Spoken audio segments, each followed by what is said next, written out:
İmam Əhməd rahimehullah sahabelər ilə əlaqəli əhl-i sünnənin usulundan bir qaydanı zikr edir. Təbii ki, biz sahabelərlə əlaqəli bundan qabaq bu Risalənin şərhində bəzi mövzuları götürmüşdük. O mövzular nələr idi? Sahabələrin fəziləti və ədaləti məsələsi. Və bu qaydada İmam Əhməd rahimehullahın danışdığı məsələ sahabelərə buğz etmək, sahabelərə kin bəsləməyin hökmüdür. Və bunun icazəli olub olmaması. Sahabələr arasında baş verən fitnə savaşları barədə danışmağın icazəli olub olmaması. Və İmam rahimehullah buyurur ki: وَمَنْ اِنْتَقَسَ أَحَدًا مِنْ أَصْحَابِ رَسُولِ اللّٰهِ صَلَّى اللّٰهُ عَلَيْهِ وَسَلَّمْ أَوْ أَبْغَضَهُ لِحَدَثٍ كَانَ مِنْهُ أَوْ ذَكَرَ مَسَاوِيهِ كَانَ مُبْتَدِعًا حَتَّى يَتَرَحَّمْ عَلَيْهِمْ جَمِيعًا وَيَكُونَ قَلْبُهُ لَهُمْ سَلِيمًا. Buyurur ki, kim Allah Resulunun əshabından bir nəfərin, yəni əhədən min əshabi Rasulillah, Allah Resulü aleyhissalatu vesselam'ın əshabından bir nəfəri, hətta bir sahabənin şanını aşağı salacaq nə isə dilinə gətirərsə, bu bir.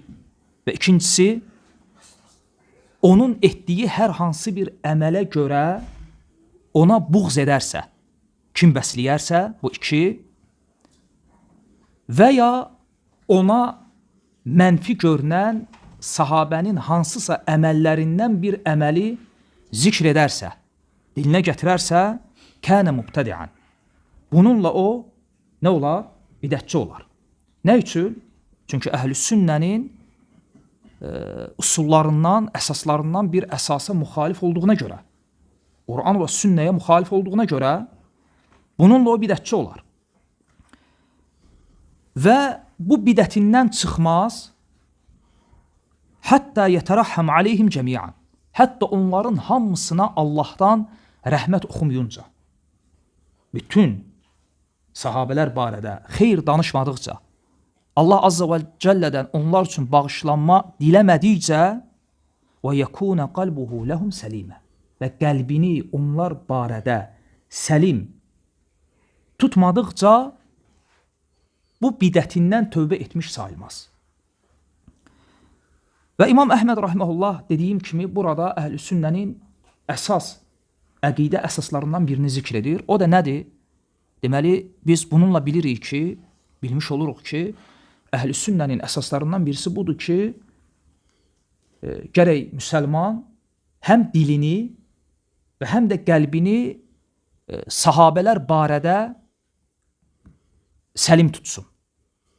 Dilini sahabələr barədə səlim tutmağı, yəni onlardan baş verən hər hansısa bir xətanı onları gözdən salmaq qəsdi ilə dilə gətirməsin.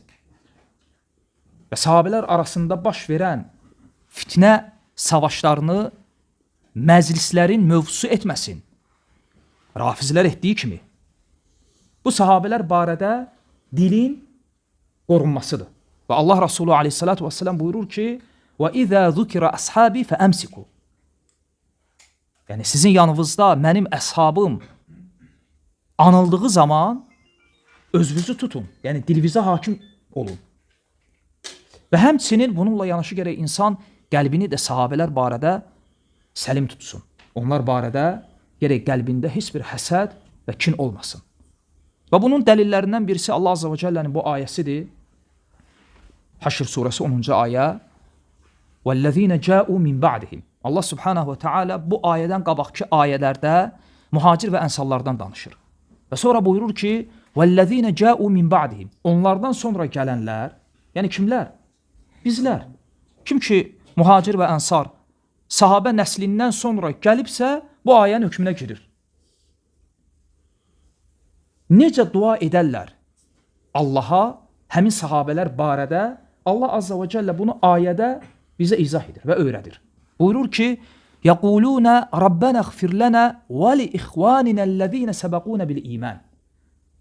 Rəbbimiz bizi və imanda bizi ötmüş, yəni iman gətirməkdə bizi qabaqlamış qardaşlarımızı bağışla. Deməli, sahabələr üçün bağışlanma diləmək Allah Azza və Cəllənin əmri deyə yox. Bu qəlbə aid yoxsa dilə. Dilə. Deməli, bizə vacib olan dil ilə, dilimizlə sahabələr barədə Allahdan bağışlanma diləməkdir. Deməli, bizə vacib olan dili onlar barədə salamat saxlamaqdır. Bu Quran ayəsidir.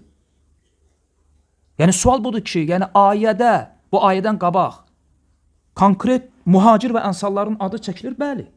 Allah subhanahu wa ta'ala muhacirlərdən danışır, ənsarlardan danışır və sonra buyurur ki, وَالَّذِينَ جَاءُوا مِنْ بَعْدِهِمْ Onlardan sonra gələnlər belə deyərlər.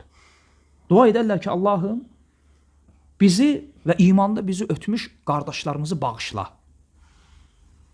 Bu, dinlə əlaqəli olan. İndi qəlbə bax, وَلَا تَجْعَلْ فِي قُلُوبِنَا غِلًّا لِلَّذِينَ آمَنُوا Və qəlbimizdə iman gətirənlərə qarşı həsədə yer vermə. Qəzəbə yer vermə. Deməli, bu ayə bizə əmr edir ki, gərək müsəlman həm qəlbini, həm də dilini sahabələr barədə təmiz saxlasın, səlim tutsun.